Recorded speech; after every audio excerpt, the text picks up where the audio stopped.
Let's take you straight to the British House of Commons. Prime Minister Theresa May presenting her Brexit Plan B. Let me set out the 6 key issues which have been at the centre of the talks to date. The first 2 relate to the process for moving forwards. First, there is widespread concern about the possibility of the UK leaving without a deal. And there are those on both sides of the House who want the government to rule this out. But we need to be honest with the British people about what that means. The right way to rule out no deal is for this House to approve a deal with the European Union. That is what this government is seeking to achieve. The only other guaranteed way to avoid a no-deal Brexit is to revoke Article 50, which would mean staying in the EU. There are others who think that what we need is more time, so they say we should extend Article 50 to give longer for Parliament to debate how we should leave and what a deal should look like. This is not ruling out no deal, but simply deferring the point of decision. And the EU are very unlikely simply to agree to extend Article 50 without a plan for how we are going to approve a deal. So when people say rule out no deal, the consequences of what they are actually saying are that if we in Parliament can't approve a deal, we should revoke Article 50. Mr. Speaker, I believe this would go against the referendum result. And I do not believe that is a course of action that we should take or which this House should support. Second, all the opposition parties that have engaged so far, and some backbenchers, have expressed their support for a second referendum. I've set out many times my deep concerns about returning to the British people for a second referendum. Our duty is to implement the decision of the first one. I fear a second referendum would set a difficult precedent that could have significant implications for how we handle referendums in this country, not least strengthening the hand of those campaigning to break up our United Kingdom. It would require an extension of Article 50. It would require an extension of Article 50. We would very likely have to return a new set of MEPs to the European Parliament in May. And I also believe that there has not yet been enough recognition of the way that a second referendum could damage social cohesion by undermining faith in our democracy. Mr. Speaker, we do not know what the Right Honourable Gentleman, the Leader of the Opposition, thinks about this because he has not engaged. But I know there are members who have already indicated that they wish to test the support of the House for this path. I do not believe there is a majority for a second referendum. And if I am right, then just as the government is having to think again about its approach going forwards, then so too do those members who believe this is the answer. The remaining issues raised in the discussions relate to the substance of the deal, and on these points I believe we can make progress. Members of this House, predominantly but not only on the government benches and the DUP, continue to express their concern on the issue of the Northern Ireland backstop. All of us agree that as we leave the European Union, we must fully respect the Belfast Agreement and not allow the creation of a hard border between Northern Ireland and Ireland, nor indeed a border down the Irish Sea. And I want to be absolutely clear, in the light of media stories this morning, this government will not reopen the Belfast Agreement. I have never even considered doing so, and neither would I. With regard to the backstop, despite the changes we have previously agreed, there remain 2 core issues: the fear that we could be trapped in it permanently, and concerns over its potential impact on our union if Northern Ireland is treated differently from the rest of the UK. So I will be talking further this week to colleagues, including in the DUP, to consider how we might meet our obligations to the people of Northern Ireland and Ireland in a way that can command the greatest possible support in the House. And I will then take the conclusions of those discussions back to the EU. From other parts of this House, concerns have also been raised over the political declaration. In particular, these have focused on a wish for further precision around the future relationship. The political declaration will provide the basis for developing our detailed negotiating mandate for the future, and this new phase of negotiations will be different in a number of ways. It will cover a far broader range of issues in greater depth, and so will require us to build a negotiating team that draws on the widest expertise available, from trade negotiators to security experts and specialists in data and financial services. And as we develop our mandate across each of these areas, I want to provide reassurance to the House. Given the breadth of the negotiations, we will seek input from a wide range of voices from outside government. That must include ensuring Parliament has a proper say and fuller involvement in these decisions. It is government's responsibility to negotiate, but it is also my responsibility to listen to the legitimate concerns of colleagues, both those who voted leave and who voted remain, in shaping our negotiating mandate for our future partnership with the EU. So the Government will consult this House on its negotiating mandate to ensure that members have the chance to make their views known and that we harness the knowledge of all select committees across the full range of expertise needed for this next phase of negotiations, from security to trade. This will also strengthen the Government's hand in the negotiations, giving the EU confidence about our position and avoiding leaving the bulk of parliamentary debate to a point when we're under huge time pressure to ratify. Now, I know that to date Parliament has not felt it has enough visibility of the Government's position as it has been developed and negotiated. It has sought documents through humble addresses, but that mechanism cannot take into account the fact that some information, when made public, could weaken the UK's negotiating hand. So as the negotiations progress, we will also look to deliver confidential committee sessions that can ensure Parliament has the most up-to-date information whilst not undermining the negotiations. And we will regularly update the House, in particular before the 6 monthly review points with the EU foreseen in the agreement. While it will always be for Her Majesty's Government to negotiate for the whole of the UK, we are also committed to giving the devolved administrations an enhanced role in the next phase, respecting their competence and vital interests in these negotiations. I hope to meet both First Ministers in the course of this week and will use the opportunity to discuss this further with them. And we will also look for further ways to engage elected representatives from Northern Ireland and regional representatives in England. And finally, we will reach out beyond this House and engage more deeply with businesses, civil society and trade unions. Fifth, honourable members from across the House have raised strong views that our exit from the EU should not lead to a reduction in our social and environmental standards, and in particular workers' rights. So I will ensure that we provide Parliament with a guarantee that not only will we not erode protection for workers' rights and the environment, but we will ensure this country leads the way. To that end, my right honourable friend, the Business Secretary, indicated the Government's support for the proposed amendment to the meaningful vote put down by the honourable member for Bassett-Law, including that Parliament should be able to consider any changes made by the EU in these areas in future. My right honourable friend and others will work with members across the House, businesses and trade unions to develop proposals that give effect to this amendment, including looking at legislation where necessary.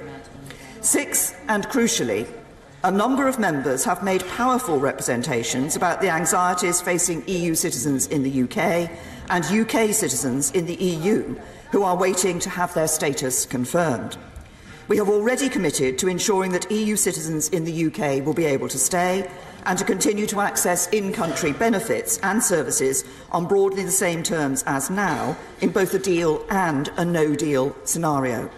Indeed, the next phase of testing of the scheme for EU nationals to confirm their status has launched today. And having listened to concerns from members and organisations like the 3 Million Group, I can confirm today that when we roll out the scheme in full on the 30th of March, the Government will waive the application fee so that there is no financial barrier. So there is no financial barrier for any EU nationals who wish to stay. And anyone who has or will apply during the pilot phase will have their fee reimbursed, and more details about how this will work will be made available in due course. Some EU member states have similarly guaranteed the rights of British nationals in a no-deal scenario, and we will step up our efforts to ensure that they all do so. Mr. Speaker, let me briefly set out the process for the days ahead. In addition to this statement, today I will lay a written ministerial statement as required under Section 13(4) and 5 of the EU Withdrawal Act, and table a motion in neutral terms on this statement as required by Section 13(6). This motion will be amendable and will be debated and voted on in this House on the 29th of January, and I will provide a further update to the House during that debate. To be clear, this is not a rerun of the vote to ratify the agreement we have reached with the European Union, but the fulfilment of the process following the House's decision to reject that motion. The process of engagement is ongoing. In the next few days, my ministerial colleagues and I will continue to meet with members on all sides of the House and with representatives of the trade unions, business groups, civil society and others as we try to find the broadest possible consensus on a way forward. Whilst I will disappoint those colleagues that hope to secure a second referendum, I do not believe that there is a majority in this House for such a path. And whilst I want to deliver a deal with the EU, I cannot support the only other way in which to take no deal off the table, which is to revoke Article 50. So my focus continues to be on what is needed to secure the support of this House in favour of a Brexit deal with the EU. And my sense so far is that the three key changes are needed. First, we will be more flexible, open and inclusive in the future in how we engage Parliament in our approach to negotiating our future partnership with the European Union. Second, we will embed the strongest possible protections on workers' rights and the environment. And third, we will work to identify how we can ensure that our commitment to no hard border in Northern Ireland and Ireland can be delivered in a way that commands the support of this House and the European Union. In doing so, we will honour the mandate of the British people and leave the European Union in a way which benefits every part of our United Kingdom and every citizen of our country. And I commend this statement to the House. Jeremy Corbyn. Thank you, Mr. Speaker. I thank the Prime Minister for an advanced copy of her statement, and I join with her in condemning the car bomb attack we've seen in London during the weekend, and commend the emergency services and the local community for their response.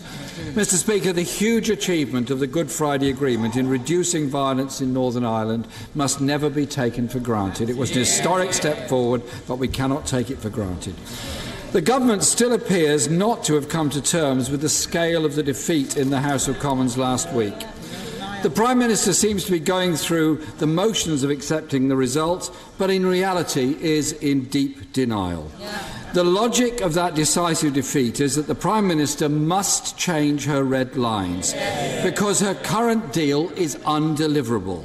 So can she be clear and explicit with the House? Which of her red lines is she prepared to move on? The Prime Minister's invitation to talks have been exposed as a PR sham. Every opposition party politician